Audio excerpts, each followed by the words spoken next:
நம்ம தமிழ்நாட்டுக்கு வந்து எவ்வளவு நாளாச்சு. எல்லாம் நல்லா படிக்கணும்னு நான் ஆசைப்பட்டேன்னு அந்த மாதிரி எல்லாம் மாறி இருக்கான்னு பள்ளிக்கூடத்துல போய் பாப்போம்னு. அட மதிய உணவு தான் நான் கொண்டு வந்தேன்னு. இங்க பிள்ளைங்க காலையிலே சாப்பிடுதுன்னு.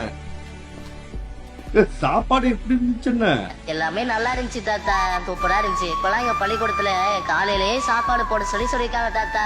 நாங்கெல்லாம் நல்லா சாப்பிடுறோம். ஐயா, நீங்க வந்தது ரொம்ப சந்தோஷம். இப்பெல்லாம் அரசு பள்ளிக்கு வர மாணவர்களோட எண்ணிக்கை ரொம்பவே ஜாஸ்தியா இருக்கு ஐயா. அட நம்ம ஊர் பள்ளிக்கூடத்தை இப்பதான் பாத்துட்டு வர்றேன்னு மனசுக்கு நிறைவா இருக்கு.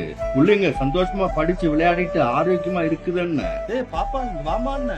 ஐயா, எப்படி இருக்கீங்க?